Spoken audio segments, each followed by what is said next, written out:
I knew the day was going to be a dumpster fire when the main server room hummed a low B flat instead of its usual C sharp. You spend 20 years listening to fans spin and hard drives grind, and you start to hear the music of catastrophe before the first ticket even hits the help desk. I was wrist deep in a rack mount, cable ties in my teeth, smelling like ozone and static electricity, when the door banged open. It wasn't the respectful knock of a user who locked themselves out of their email. It was the entitled slam of a pair of Italian loafers that cost more than my first car. Enter Chase, the owner's son, a man whose entire personality could be summed up by a crypto king bio and a hairline that was retreating faster than his father's ethics. And trailing behind him, clinging to his bicep like a decorative barnacle, was her. Let's call her Bambi. She was wearing enough beige linen to upholster a sofa in a dentist's waiting room and holding an iced matcha latte like it was a holy relic. Carol, Chase barked, his voice cracking mid-syllable. He was trying to project authority, but he sounded like a poodle barking at a garbage truck. We need to talk. Now. I slowly unspooled myself from the server rack, dusting off the gray lint that accumulates in these windowless dungeons. I didn't rush. If there's one thing I've learned in 2 decades of IT, it's that panic is for people who don't have backups. I looked at my watch. 10:14 a.m. My caffeine levels were critically low, and my patience was non-existent. Morning Chase, I said, my voice flat. Unless the building is on fire or your dad finally decided to switch us off Windows 7, I'm busy. The authentication bridge is acting like a moody teenager. Chase waved a hand dismissively, as if the backbone of the company's digital existence was a fly he could swat away. Forget the bridge. This is about vision. Synergy, the aesthetic of the workplace. He gestured around my office, my sanctuary. It wasn't pretty. It was a utilitarian box filled with blinking lights, half-eaten bags of pretzels, and a wall of monitors that looked like the cockpit of a crashing spaceship. But it was mine. It was the nerve center. Bambi here, he paused, realizing he hadn't introduced her. I mean, Tiffany is joining the team as our new vibe curator. And she needs a space that reflects clarity. Vibe curator, I repeated, the taste of the words turning to ash in my mouth. Is that a position, or did we just run out of ways to waste money? It's crucial for morale, Tiffany piped up. Her voice was an auditory glitter bomb. And this room, it has the best feng shui. The lack of windows really grounds the energy. But all these buzzing boxes, they have to go. She pointed at the main server stack, the one running the payroll, the logistics database, and the client portal. I laughed. It was a dry, rusty sound. Those buzzing boxes are the reason your boyfriend can afford those loafers, sweetie. You unplug those, and the company stops existing in about 4 seconds. Chase stepped forward, puffed up like a bullfrog who found a steroid stash. That's the attitude I'm talking about, Carol. You're a relic, you're blocking the flow, we need fresh energy. Digital nomads, people who understand the cloud. I built the cloud you're using, I said, my eyes narrowing. I configured the VPNs while you were still failing Algebra Roman 2. And that's why this is going to be easy, Chase smirked, dropping the bomb. I'm letting you go, effective immediately. Tiffany needs the office by noon for meditation alignment. Pack your stuff. The silence that followed was heavy, thick with the smell of burning bridges. I looked at him, really looked at him. I saw the arrogance of a man who has never had to reboot a router at 3 a.m. on a Sunday. I saw the stupidity of a boy playing with a loaded gun, thinking it was a water pistol. And then a strange calm washed over me. It was the icy clarity of a system purge. You're firing me? I asked, just to get it on the record. For cause? Or just because you want to turn the server room into a yoga studio? Restructuring, Chase said, using the corporate buzzword like a shield. We're pivoting to a managed service provider. Cheaper, faster, less. You. This is the part where most people would scream, they'd cry, they'd throw a monitor. But if you've been reading these stories for a while, and hey, if you're enjoying this train wreck, do me a solid and smash that upvote button or subscribe. It keeps the caffeine flowing and the rage pure. You know that the loudest scream is silence. Okay, I said. Chase blinked. Tiffany stopped chewing her eco-friendly straw. They were expecting a fight. They wanted the drama. They wanted me to be the hysterical middle-aged woman so they could justify their cruelty. Okay, Chase asked, suspicious. You're the boss, I shrugged. I reached over to my desk, picked up my battered leather satchel, and swept my personal effects into it. A framed photo of my cat, a stress ball shaped like a grenade, and a half-empty pack of nicotine gum. If you want me gone, I'm gone. I assume HR will mail my final check? Yeah, Chase stammered, clearly thrown off by the lack of resistance. Security will escort you out. No need, I said, slipping on my cardigan. It was a gray, shapeless thing, my armor of invisibility. I know the way. I installed the badge readers, remember? I walked past them. I could smell Tiffany's perfume, something floral and cloying like a funeral home in July. I paused at the door, a hand on the handle. The servers were humming behind me, that B-flat drone of impending doom. One tip, Chase, I said, looking back. Don't touch the blue cable or the red one. Actually, just don't touch anything. Good luck with the vibe. I walked out into the hallway, the fluorescent lights buzzing overhead. People looked up from their cubicles, Susan from accounting, Mike from logistics. They saw me walking out with my bag at 10:20 a.m. They saw the set of my jaw. They knew I didn't say goodbye. I didn't warn them.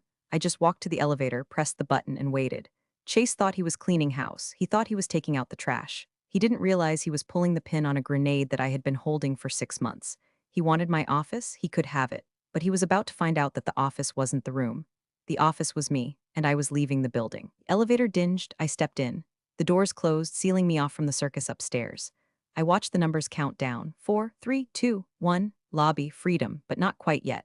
I had one more stop to make before the show started. The air outside smelled like exhaust fumes and freedom. I walked to my 2014 Subaru Outback. The one with my other car is a server rack sticker peeling off the bumper, and threw my bag in the passenger seat. I didn't start the engine. Not yet. Instead, I pulled my phone out of my pocket and set it on the dashboard, propped up against a half-empty cup of Speedway coffee. I opened the stopwatch app. 0000. I hit start. Most people think IT is about fixing printers or resetting passwords for boomers who can't remember their dog's name. They don't see the invisible wires, precarious lattice of logic and permissions that keeps a company from dissolving into anarchy. Chase certainly didn't see it. He saw blinking lights and a room he could repaint sage green for Tiffany's Instagram stories. He didn't know about the incident 6 months ago. Let's rewind. The company had been hit by a ransomware attack that nearly nuked the entire database. It was a disaster. Russians, we think? Or maybe just a bored kid in a basement in New Jersey. Doesn't matter. They got in because the previous admin, a guy Chase hired because they played golf together, had left the admin password as password 123. The owner, Chase's dad, had come to me on his knees. Literally almost. He was sweating through his suit, begging me to fix it. Carol, lock it down, he had said. Make it impenetrable. I don't care what it costs. Just make sure nobody can get in unless they are supposed to be there. So I did. I rebuilt the authentication protocol from the ground up. I didn't use the standard off-the-shelf garbage. I wrote a custom handshake protocol. A paranoid, aggressive, trust no one system. I called it Cerberus. And because I'm not an idiot, and because I've been screwed over by corporate suits more times than I can count, I had a very specific clause inserted into my temporary contract for that rebuild. A contract Chase definitely hadn't read. Contract that was currently sitting in a fireproof box in my basement, not in the HR filing cabinet. I watched the stopwatch. 0432. By now, Chase would be moving Tiffany's yoga mat into the corner. He'd be unplugging things. He'd probably yank the Cat6 cable labeled uplink because it clashed with the vibe. The system I built was designed to poll the network every 12 minutes. It checks for a heartbeat. Not a digital heartbeat, a specific, encrypted token that was tied to the active session of the senior systems coordinator. Me. If that token disappears, if the session is terminated without the proper offboarding sequence, a sequence that takes 2 hours and requires 3 different passwords and a physical key, Cerberus assumes the worst. It assumes a hostile takeover. It assumes the admin has been compromised or removed by force. And Cerberus doesn't negotiate. Cerberus bites. 0715. I lit a cigarette. I don't even smoke that much anymore, mostly just when I'm drinking or when I'm watching a disaster unfold. But today felt like a Marlboro day. I cracked the window and let the smoke curl out into the damp air. I could see the office window from here, 3rd floor. I saw a silhouette moving near the blinds. Chase, probably high-fiving himself for taking charge. He had no idea that the servers behind him were currently running a countdown of their own. You see, when Chase fired me, he didn't just tell me to leave. He called HR. HR, being the efficient little drones they are, would have immediately marked my status as terminated in the payroll system. And here's the kicker. I integrated the payroll status into the security protocol. The moment my status flipped to terminated in the database, Cerberus woke up, saw the discrepancy. Admin is gone, no handover protocol initiated. Threat level midnight, 0945. My phone sat silent. The silence was delicious. It was the calm before the scream. I imagined what was happening inside. Susan in accounting was probably trying to save a spreadsheet. Mike in logistics was scanning a barcode for a shipment of HVAC units going to Cleveland. The receptionists were fielding calls. 11 o'clock, 1 minute left. I took a long drag. The nicotine hit my bloodstream like a reassuring pat on the back. You did good, Carol, I whispered to myself. You did exactly what they paid you to do. You secured the system. I wasn't malicious. I wasn't a hacker. I was a stickler for rules. And the rules of the system were simple. If the pilot jumps out of the plane without putting it on autopilot, the plane locks the controls to prevent a crash. Or in this case, crashes the plane into the mountain to prevent the cargo from being stolen. 11:58, 11:59, 12 o'clock, on the dot, my phone screen lit up. The ringtone wasn't my usual marimba. It was the specific jarring alarm I had assigned to work emergency. The name on the screen, Chase, do not answer. I let it ring once, twice, 3 times. I picked it up, put it on speaker, and set it back on the dashboard. I didn't say hello, I just waited. Carol, it wasn't a word, it was a shriek. A primal noise of a man who has just looked into the abyss and saw the abyss flipping him off. Carol, what the heck did you do? I smiled. It was a small, tight smile. The kind of smile you see on a crocodile right before it rolls. I'm no longer an employee, Chase, I said, my voice smooth as silk. Please direct all inquiries to the help desk. Oh wait, you fired the help desk. The screen? He screamed. All the screens, they're red. And there's a giant eye. Why is the server asking for a retina scan? I leaned back in my seat, watching the smoke drift towards the windshield. A retina scan? I asked, feigning mild surprise. Oh right, that. Why is IT asking for an eye? Chase screamed again. I could hear the background noise now, a cacophony of confusion. Phones ringing unanswered, people shouting what happened to my screen. The distinct beep beep beep of uninterruptible power supplies kicking in because the system had severed the grid connection to protect the hardware. It's not just an eye, Chase, I said, picking a piece of lint off my leggings. It's a biometric authentication request. High-level security protocol. I installed it after the Russian hack. Remember, your dad insisted. I don't care about Russia. He yelled. I can't log in. Tiffany can't log in. Was trying to check her Pinterest and the computer locked her out. Tiffany doesn't have a security clearance, Chase. Why was she touching a network terminal? I asked, my voice dripping with faux concern. That's a violation of the acceptable use policy. The system interprets unauthorized users as intruders. Fix IT, he demanded. Come back up here and fix IT right now. I can't, I said. You fired me. I'm currently sitting in my car, unemployed, and technically, if I were to touch those servers now, I'd be committing corporate espionage. I don't look good in orange jumpsuits. I'll rehire you, just come up here. No, I said, it's not that simple. You see, the system has entered what we call fortress mode. It's a failsafe. When the primary admin, that's me, is terminated without the proper cryptographic handover keys, the system assumes the company has been compromised. It locks everything. The database, the email servers, warehouse inventory controls, the electronic door locks. The door locks. Chase's voice dropped an octave. It went from angry to scared. Yeah, the maglocks on the warehouse doors. They fail safe to lock to prevent inventory theft during a cyber attack. Are the guys in the warehouse okay? It might get a little stuffy in there without the ventilation running. You locked the warehouse guys in? I didn't do anything, Chase. You did. You fired the pilot mid-flight. The plane is just doing what it was programmed to do, crash safely. There was a silence on the line. Then I heard Tiffany in the background. Chase? My phone won't connect to the Wi-Fi and the coffee machine stopped working. Is this because of the bad vibes? I almost laughed. The coffee machine was EOT enabled. I had VLANed it to the same network segment as the printers for ease of management. Cerberus had killed that port too. No internet, no caffeine, no peace, Carol. Chase said, trying to sound reasonable, which for him meant lowering his voice to a menacing hiss. You are going to come up here, scan your eye, and unlock this system. Or I am calling the police. Call them, I challenged. Please. I'd love to explain to a deputy why you fired the only person who knows how to run your $1 million infrastructure because you wanted to turn the server room into a meditation lounge. But before you do that, you might want to look at the screen again. Why? Does it have a countdown timer? I heard him shuffling. Yeah, it says 59 minutes remaining. Right, that's the data purge failsafe. The what? If the biometric scan isn't provided within 60 minutes of a lockdown event, the system assumes the physical hardware is being stolen. It initiates a cryptographic wipe. It doesn't delete the data, Chase. It shreds it. It overwrites every hard drive with zeros, 7 times over. It turns your client database, your accounts receivable, and your dad's precious IP into digital confetti.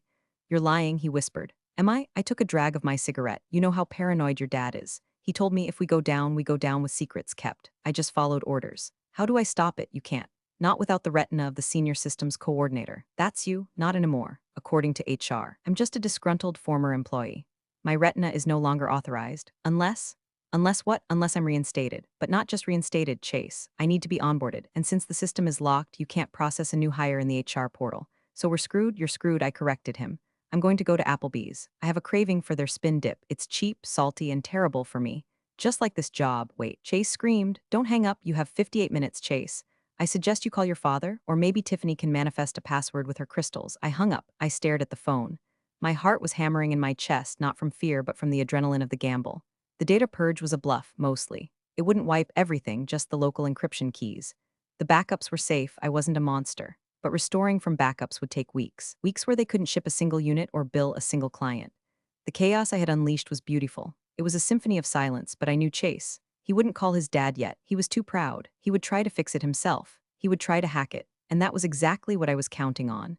I put the car in drive and pulled out of the parking lot, but I didn't go far. I drove to the strip mall across the street, parked in front of a Dollar Tree, and watched. It's amazing how much damage one man in a polo shirt can do. My phone started buzzing again. Not Chase this time. It was Susan from accounting. I let it go to voicemail, then Mike from logistics, voicemail, then the general office line. They were realizing the scope of the rot. I reached into the glove compartment and pulled out a folded piece of paper. It was a copy of the contract I had signed 6 months ago, the Cerberus Protocol Agreement. Chase's dad, Mr. Henderson, was a tough old bastard. He built the company from a garage operation into a regional HVAC supplier. He respected grit, but he was getting old and he had a blind spot the size of Texas when it came to his idiot son. He knew Chase was incompetent. He knew it deep down. That's why, when the Russians hacked us, he didn't just ask me to fix it. He asked me to protect it. Carol, he'd said, swirling a glass of scotch in his office that smelled of rich mahogany and fear. I can't run this tech shit. Chase thinks he can, but he thinks blockchain is a type of jewelry. I need you to own it, legally. So we drafted this beauty. Clause 7.4, Identity Persistence. Access to the root-level administrative privileges is tied biometrically to the appointed systems coordinator. This linkage cannot be severed remotely or by administrative proxy. Clause 8.1, Termination Consequences. In the event of the coordinator's termination without a concurrent 30-day handover period, the system acknowledges a hostile vacancy. All operations cease until the vacancy is filled by a verified, bonded, and biometrically cleared successor. Clause 12, the idiot son clause, unofficially. Any attempt to bypass these protocols by unauthorized personnel, i.e., Chase trying to guess the password or hitting the server with a hammer, triggers a level 5 lockdown. I smoothed the paper out on the steering wheel. It was my insurance policy. It was my 401k of vengeance. 10 minutes later, my phone rang again. A known number. I answered this one. Who is this? I asked, munching on a pretzel I found in the center console. Is this Carol? A voice I didn't recognize. Young, male, nervous, depends. Who's asking? This is... Kevin. From Geek Squad Pro. I'm at the Henderson HQ. A Mr. Chase called us for an emergency unlock. I laughed so hard I nearly choked on a salt crystal. Chase had called the Geek Squad. He was trying to use a residential tech support service to crack a military-grade enterprise encryption. Kevin, I said, catching my breath.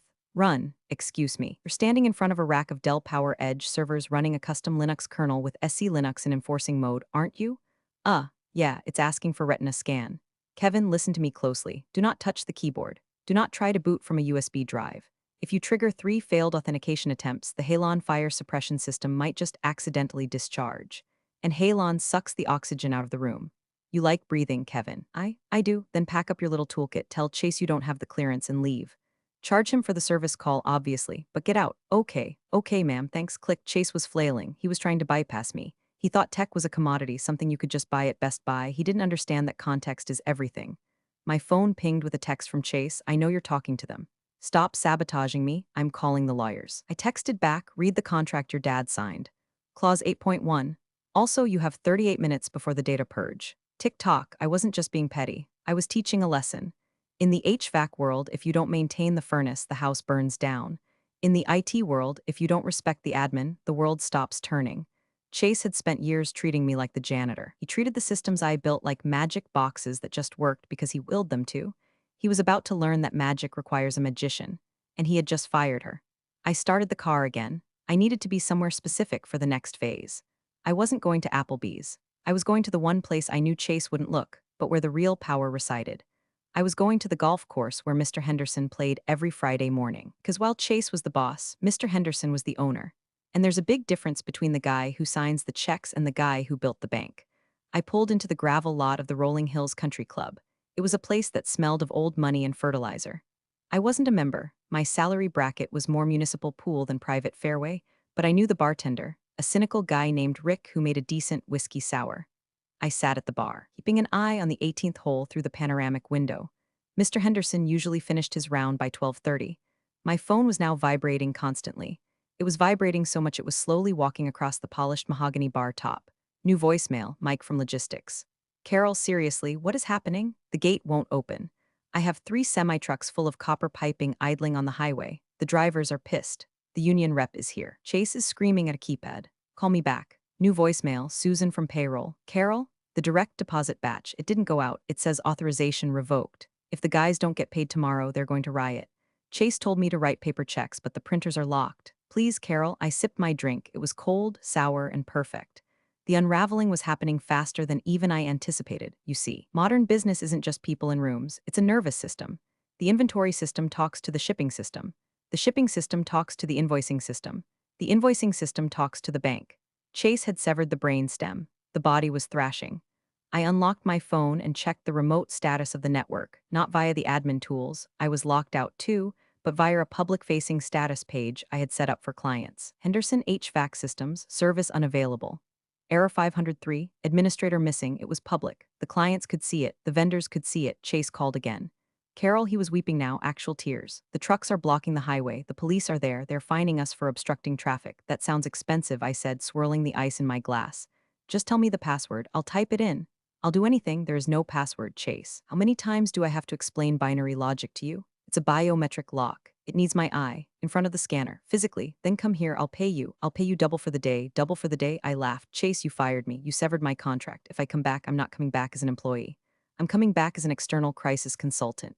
Fine, consultant, whatever. My consultant rate is different from my salary. I don't care how much. $5,000. For 1 hour, that's extortion. $5,000 to stop the data purge that happens in. I checked my watch. 22 minutes. And to unlock the warehouse so you don't get sued by the trucking union. And to make sure your payroll goes out so your 50 technicians don't walk off the job. Seems like a bargain to me. You're a bitch, he spat. You're a man standing in a locked room with a fiancé who probably just realized she can't post a selfie because the Wi-Fi is down. Who's really losing here? I can't authorize 5,000, he whimpered. My spending limit is 2,000 without Dad's signature. There it was. The golden nugget of truth. Chase was playing CEO, but Daddy still held the checkbook. Well then, I said, watching a golf cart crest the hill on the 18th green. I guess you better find Dad. Oh, look at that. I think I see him. You're with him? Not yet, but I'm about to buy him a drink.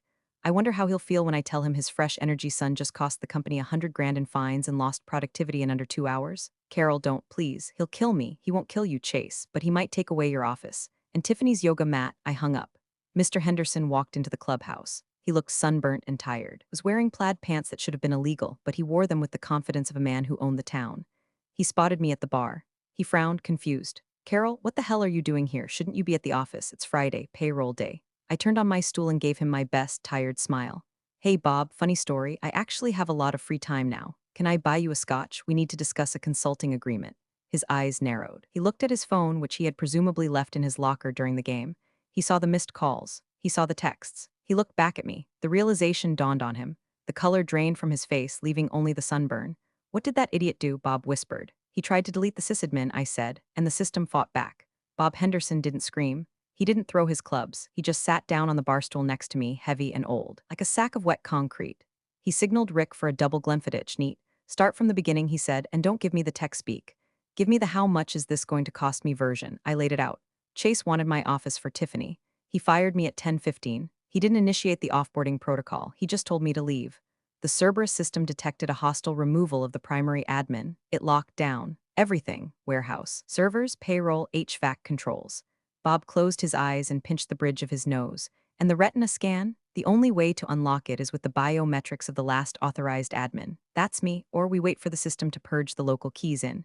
I checked my watch again. 18 minutes, at which point you're looking at a full rebuild. Weeks of downtime. Regulatory fines for losing customer data. Potential lawsuits from the union for the lockout. Bob took a long drink. He finished the glass in one go. He fired you? For Tiffany? The girl who thinks Wi-Fi is a type of chakra. She wanted better feng shui, Bob. He groaned. It was a deep, tectonic rumble of disappointment. I knew he was soft. I didn't know he was suicidal. His phone rang. It was Chase. Bob stared at the screen for a long moment, his thumb hovering over the red button. Then he answered, putting it on speaker. Dad, thank God, you have to come back. The alarms are going off, the fire alarm, and the intruder alarm, it's loud. Tiffany is crying in the bathroom. Chase, Bob said. His voice was dangerously quiet. Shut up. Silence on the other end. Is Carol with you? Chase squeaked. She is, and she tells me you fired her. I was restructuring. She was negative energy. She didn't fit the vision. The vision? Bob roared, slamming his empty glass onto the bar. The sound echoed through the quiet clubhouse. Vision involves shipping HVAC units to paying customers, you moron. Not turning my headquarters into a daycare for influencers. Do you have any idea what you've done? You've violated the union contract. You've violated our insurance compliance. You've probably violated federal labor laws. I can fix it. You can't fix a light bulb, Chase. Put me on speaker to the room. Is anyone else there? Susan is here. And Mike. Good, listen to me. You are to step away from the computer. You are to sit in the corner and touch nothing. If you touch so much as a stapler, I will write you out of the will. Do you understand? Yes, sir. Bob hung up. He turned to me. He looked 10 years older than he had 5 minutes ago. Okay, Carol, you win. You want your job back. It's yours. 10% raise. I'll give you a bigger office. Hell, I'll build you a bunker where Tiffany can't find you. I shook my head. No, Bob. Don't want my job back. He blinked. What, Carol, don't do this to me. I can't run those servers. I don't want to be an employee anymore, I said, leaning in. Employees get fired because their office has good lighting. Employees are expendable. I want to be a contractor. An independent consultant, retainer-based, non-revocable for 12 months, triple my previous hourly rate. Bob stared at me. He did the math in his head. It was expensive, very expensive. And I added, I want a clause that says I report directly to you. Chase is not allowed to speak to me, email me, or look at me. If he needs IT support, he submits a ticket like everyone else. Bob looked at his watch. 15 minutes until the data purge. You're holding a gun to my head, Carol. No, Bob, Chase put the gun to your head. I'm just the only one who knows how to put the safety back on. He sighed, defeated but respectful, pulled a napkin from the bar dispenser and took a gold pen from his pocket. Write it down, he said. We'll formalize it with legal on Monday. But for now, this napkin is binding. I wrote quickly, consulting agreement. Carol Danvers, consultant, VS Henderson HVAC, client. Rate $350/HR, retainer $10K/mo, full autonomy. I slid the napkin to him. He signed it, Robert Henderson, CEO. Done, he said. Now, can we please go save my company? One more thing, I said, standing up and smoothing my cardigan. What? I'm driving my own car, and I'm stopping for a pack of Marlboros on the way. You can explain to Chase why he's not allowed in the server room anymore. Bob smirked. A tired, grim smirk. I'll do better than that. I'm going to explain to Chase why he's going to be working in the warehouse loading dock for the next 6 months. We walked out to the parking lot. Sky was still gray, the air was still cold, but the smell of burning bridges had been replaced by the sweet scent of total, absolute victory. But the show wasn't over. I still had to walk back into that building, and I intended to make an entrance. Driving back to the office, I felt a shift. When I left, I was Carol from IT, the woman in the gray cardigan who people only noticed when the printer jammed. Now, I was a line item on the budget that cost more than a Lexus. I pulled up to the front gate. It was locked, obviously. A line of cars and delivery trucks snaked down the road. Drivers were standing outside their cabs, smoking and cursing. I rolled down my window as I approached the gate intercom. Identify, the robotic voice of Cerberus barked. I leaned out. Admin override. Voice print, Alpha Zulu Tango 9. There was a pause, the camera word focusing on my face. Identity confirmed. Welcome back, administrator. Heavy steel gates groaned and began to slide open. The truck drivers cheered sarcastically. I drove through, Bob's Mercedes right behind me. We parked in the executive lot. I didn't rush. I walked to the trunk, got my bag, which I had just packed 2 hours ago, and slung it over my shoulder. Walking into the lobby was like walking into a riot in a library. The emergency lights were strobing, a slow, pulsing red that gave everyone a demonic cast. The audible alarm had been silenced, probably by someone smashing the speaker, but the tension was screaming. Employees were huddled in groups. No one was working because no one could work. When they saw me, the chatter stopped. It rippled through the room. Carol's back, thank God. Is she with the old man? Bob marched ahead, his face a mask of fury. I walked a step behind, calm, cool, collected. We reached the 3rd floor, the executive suite. The door to my old office, one Chase had claimed, was open. Tiffany was sitting on a yoga ball. Where did she even get that in 2 hours? Sobbing into her phone. Chase was pacing, his hair messed up, sweat staining the armpits of his expensive shirt. When he saw Bob, he froze. When he saw me, he flinched. Dad, you're here. Look, it's a disaster. The system is glitching. I think it's a virus. Move, Bob said. He didn't shout. He just projected the command like a physical object. Chase scrambled out of the way. I walked into my office. It was a mess. They had already started moving things. My server rack had a tapestry draped over it. A tapestry. A mandala print meant to soften the electromagnetic waves. I ripped the tapestry off the rack with one swift motion, throwing it into the corner. Dust motes danced in the red emergency light. Don't, Tiffany gasped. That's handwoven. It's a fire hazard covering the intake fans of a $20,000 blade server, I said, not even looking at her. Get out. Excuse me? She bristled. You heard her, Bob said from the doorway. Get out. Both of you out of the room. Now. Chase grabbed Tiffany's arm and dragged her into the hallway. They stood there, watching through the glass like kids grounded from a birthday party. I sat down in my chair. It was still warm from where Tiffany had been sitting, or maybe she had put a candle on it. I looked at the main monitor. A giant red eye stared back at me. System lockdown. Time to data purge 000814, 8 minutes, cutting it close. Can you stop it? Bob asked, his voice tight. Of course, I said. But first, I need you to confirm something. What? Chase doesn't have the new Wi-Fi password, right? Carol, for God's sake. Just checking. Security hygiene. I spun the chair around to face the console. This was it, the moment of truth. I wasn't just typing a password, I was performing a ritual. I reached into my bag and pulled out a small bottle of hand sanitizer. I cleaned my hands, then I leaned forward. Initiate biometric restore, I said clearly. The screen shifted. Scanning? I placed my chin on the rest. A beam of green light scanned my left eye, then my right. Identity confirmed, Carol Danvers. Status terminated. Error, admin is flagged as inactive. Bob gasped. It's not working. Relax, I said. It's confused because HR says I'm fired. I have to override the HR flag manually. I typed quickly. Sudo override auth HR status force equals true. Warning, this action will be logged and reported to the board. Let it report, I muttered. Enter reauthorization key. This was the part Chase would never have guessed. It wasn't a password, it was a phrase. A phrase I had hard-coded into the kernel. I typed, the best vibe is uptime. I hit enter. The red lights in the room stopped pulsing. They turned a steady, cool blue. The fans in the server rack roared to life, spinning up to full speed to cool down the overheated cores. On the screen, the countdown timer froze at 00:06:32, then it vanished. System restored. Lockdown lifted. Welcome back, Carol. I spun the chair around. Bob let out a breath that sounded like a tire deflating. It's done? He asked. The core is up, I said, but we're not done. Now comes the fun part. Fun part? Yeah, Chase messed up the routing tables when he yanked the cables. I have to rebuild the network map, and I'm going to need quiet. I looked at Chase through the glass. He looked like a kicked puppy. Tell him to go home, Bob, I said. Tell him to take his vibe and go home. Bob nodded. He walked out into the hallway. I couldn't hear what he said, but I saw Chase flinch. I saw Tiffany start crying again, and then I saw them walk away towards the elevator. I turned back to my screens. I wasn't just rebuilding the network, I was fortifying it. I was adding a new layer of security. Because if there's one thing I learned today, it's that the biggest threat to any system isn't a Russian hacker. It's an owner's son with a vision. And next time, I might just let the timer run out. By 2 p.m., the office had returned to a semblance of normalcy, which is to say, everyone was frantically trying to catch up on 4 hours of lost work while pretending they hadn't just witnessed a corporate patricide. I sat in my office, with the door open. I wanted them to see me. I wanted them to know the dragon was back in its cave and the gold was safe. Bob came back in around 2:15 with a fresh cup of coffee. He placed it on my desk. It wasn't the sludge from the break room. It was a Starbucks cup. Peace offering, he grunted, sinking into the guest chair, which I had wiped down with disinfectant wipes to remove the lingering essence of Tiffany.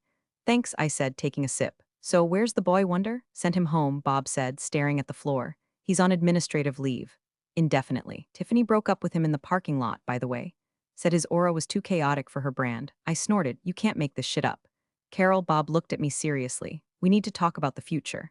The board is asking questions. They saw the service unavailable page. They know we were dead in the water. Tell them it was a scheduled stress test of the disaster recovery protocols, I said easily, typing a command to reindex the SQL database. Tell them we passed with flying colors. We identified a single point of failure, human error in the executive chain, and mitigated it. Human error in the executive chain, Bob chuckled darkly. That's a nice way of saying my son is an idiot. Corporate speak is my second language, Bob. But here's the thing, Bob leaned forward. This can't happen again. I can't have the whole company rely on one person's retina. What if you get hit by a bus? What if you actually quit? I stopped typing. This was the leverage point. That's a valid concern, I said. The system is designed to be paranoid, but it's also designed to be transferable. The problem today wasn't the system, it was the process. Chase tried to bypass the handover. So how do we fix it? We don't fix the system, I said. We fix the hierarchy. You make me CIO, Chief Information Officer. Bob raised an eyebrow. CIO. That's a board-level position. I know. It means Chase can't fire me. It means only the board can fire me. And since the board cares about profits and I'm the only one who can keep the profits flowing, I'm safe. And so is your data. Bob thought about it. He looked at the server rack, humming contentedly in the corner. He looked at the consultant napkin still in his pocket. You're shaking me down again, he said, but there was no anger in it, just respect. I'm securing the infrastructure, I corrected. Price of doing business. Fine, Bob stood up. I'll pitch it to the board on Monday. Acting CIO until then. But Carol, yeah, maybe. Tone down the death to all intruders protocols a little bit. The warehouse guys are terrified to use the bathroom. Fear is a great motivator for compliance, I smiled. But I'll see what I can do. Bob left. I watched him go. He was a good man mostly, just cursed with a bad legacy. I turned back to my screen. I had one last little script to run, a little thank you note for Chase for whenever he decided to log back into his personal email, which he foolishly ran through our Exchange server. I opened his user profile. I didn't delete it, that would be petty. Instead, I set a rigorous password policy for his account. Password expires every 24 hours. Minimum length, 30 characters. Must contain uppercase, lowercase, symbol, number, and a hieroglyph. Good luck remembering that, Chase, I whispered. I leaned back in my chair. The B-flat hum of the servers was music to my ears. The office was ugly. The carpet was gray. The air was stale, but it was mine. And nobody, not a vibe curator, not a nepotism baby, not a board of directors, was going to take it from me. I checked my phone. A text from my mom, the Bible thumper mentioned in the prompt. Let's weave her in for a second. Mom, I saw on Facebook that you got fired, praying for your soul. Maybe this is a sign to find a husband. I typed back me, actually, Mom, I just got promoted and I gave myself a raise, buying a new car tomorrow. Praise be. I put the phone down. Work was done. The system was green. The enemy was vanquished. It was 4:55 p.m. Time to go home. I walked out of the building at 5 o'clock p.m. sharp. The sun had already set, plunging the parking lot into darkness, but the security lights hummed with a reassuring buzz. My Subaru was waiting. I didn't feel elation. I felt the heavy, satisfied exhaustion of a soldier who just held the line against a zombie horde. As I drove out of the gate, I saw a car parked on the shoulder. A red convertible, Chase's car. He was sitting in the driver's seat, staring at the building. Tiffany was gone. He looked small. I slowed down as I passed him. I rolled down the window. He looked at me. His eyes were red. "You ruined my life," he said. His voice was raspy. "I didn't do anything, Chase," I said, lighting a fresh Marlboro. "I just let you press the buttons. You're the one who crashed the system. I'll get you back," he muttered. "I'll tell Dad you rigged it." "He knows," I said. "He doesn't care because I keep the lights on. And you? You just dim them." I blew smoke into the cold air. "By the way," I added, "I saw you trying to access the client list from your iPad in the parking lot just now. Trying to save face? Make some calls?" He went pale. "How did you?" "I see everything, Chase. The network extends to the parking lot. And because you tried to access confidential data while on administrative leave, the system just flagged your device." "Flagged it?" "Yeah. It sent a remote wipe command. Standard protocol for compromised devices. Your iPad is probably resetting to factory settings right about now." In his lap, the screen of his tablet lit up white, then went black. He screamed, a sound of pure impotent frustration. He banged his hands on the steering wheel. "Good luck, Chase," I said. "You're gonna need it." I rolled up the window and drove away. I didn't go home immediately. I stopped at the liquor store, bought a bottle of the good stuff, single malt, peaty enough to strip paint. And I stopped at the grocery store and bought a jar of extra spicy pickles. When I got home to my quiet, messy, glorious apartment, I didn't turn on the lights. I just sat in my recliner, the cat jumping into my lap. I poured a drink. I ate a pickle. I opened my laptop, my personal one, air-gapped from everything. I pulled up YouTube. "Danny DeVito eating a hard-boiled egg asthma," I typed. "Don't judge me, it's soothing." The sound of a small, angry man enjoying a simple pleasure. It reminds me that chaos can be contained. It can be consumed. I took a sip of the whiskey. It burned, a good burn. Chase was out. Bob was leashed. I was CIO, and my bank account was about to look very, very healthy. I wasn't a hero. I wasn't a villain. I was just the sysadmin, the janitor of the digital age. You can ignore me. You can mock me. You can try to fire me. But eventually your printer will jam. Eventually your password will expire. Eventually the server will hum in B-flat. And when that happens, you better hope you haven't pissed me off. I closed my eyes, listening to the crunch of eggshells and the silence of a system running perfectly. We're all healed. Note, if you enjoyed seeing corporate incompetence get wrecked by competence, drop an upvote and check your backups. Seriously, do it now. Thanks for watching, you cubicle warriors. Hit that subscribe button. Unless you're my old boss, then you're on your own. Revenge of the coffee pot strikes again.